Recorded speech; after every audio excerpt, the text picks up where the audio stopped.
Guys, তোমরা সবাই কেমন আছো? আশা করি সকলে অনেক অনেক বেশি ভালো আছো। তো আজকে আমরা করতে যাচ্ছি সারপ্রাইজ B2। হ্যাঁ গাইস, তো সারপ্রাইজ B2 করার জন্য আমাদের দরকার 3টা flower, red, blue and yellow. তো আমি 3টা ফ্লাওয়ার কিন্তু আগেই কালেক্ট করে নিয়েছি। তো চলো আমরা এখন করতে যাচ্ছি সারপ্রাইজ B2। তো সবার প্রথমে তোমাদের এর কাছে যেতে হবে। এর কাছে যে তোমার কোয়েস্ট নিয়ে 3টা ফ্লাওয়ার কালেক্ট করবে।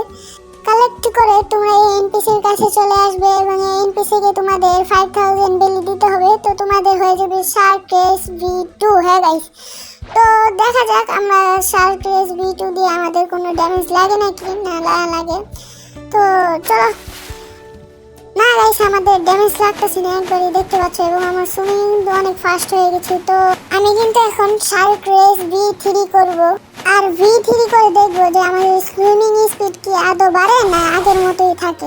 গাইস, এখন তোমাদের কাছে ক্ষমা চেয়ে নিচ্ছি। তো ক্ষমা চাওয়ার কারণটা হচ্ছে যে আমি যখন সি বিস্টকে মারি তখন কিন্তু সি বিস্টকে মারার সময় আমার রেকর্ডিং চালু ছিল না, সেটা আমি একদমই খেয়াল করিনি।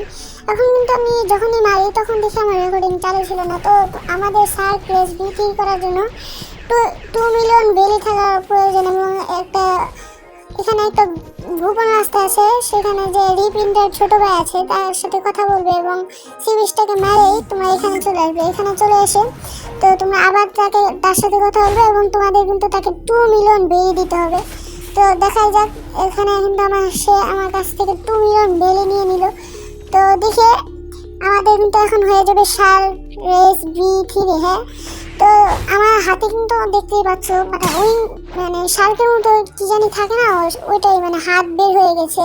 আর এই জিনিসটা, এই যে পাওয়ারটা হচ্ছে তোমরা যদি অন করো তাহলে যে কেউ হোক তোমাকে যতক্ষণই পাওয়ারটা থাকবে তোমাকে যদি ড্যামেজ দেয় সে কিন্তু মানে তোমার স্পিড যাবেই না। মানে ধরো 10-20 করে স্পিড যাবে, এমন করে স্পিড যাবে, মানে স্পিড একদমই যাবে না। এটা যতক্ষণ 5 সেকেন্ডের মতো অন থাকে তো একদম স্পিড যাবে না। এটাকে নিয়ে তোমরা ভালো বিক্রি করতে পারবে। তো আমি কিরেক্স ফুড খেয়ে রেখেছি, এই কারণে কিন্তু আমার এত সুইমিং স্পিড বাড়েনি। যদি অন্য কোনো ফ্রুট আমি খেতাম তাহলে কিন্তু আমার সুইমিং স্পিড অনেকই বেড়ে যেত।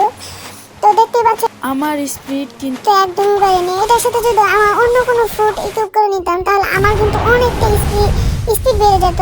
তো তোমরা আরেকটা কাজ করবে, তোমরা থার্ড সিটে যে স্টোনকে মারবে, স্টোনকে মারে সে একটা ক্যাপ ড্রপ করবে, আর ওই ক্যাপটা ইকুইপ করে নেব। ওই ক্যাপটা ইকুইপ করলে কিন্তু তোমাদের স্পিড অনেকটাই মানে 2x হয়ে যাবে, অনেক পরিমাণে স্পিড বেড়ে যাবে। তোমার সুইমিংয়ে বলো অথবা মাটিতে বলো, তোমাদের স্পিড অনেক পরিমাণে বেড়ে যাবে। তো আজকের মতো ভিডিওটা এই পর্যন্তই ছিল। তো তোমাদের কাছে আমার ভিডিওটা কেমন লাগলো অবশ্যই কমেন্ট করে বলবা, আর সাবস্ক্রাইব এবং লাইক করতে কিন্তু একদমই ভুলবা না।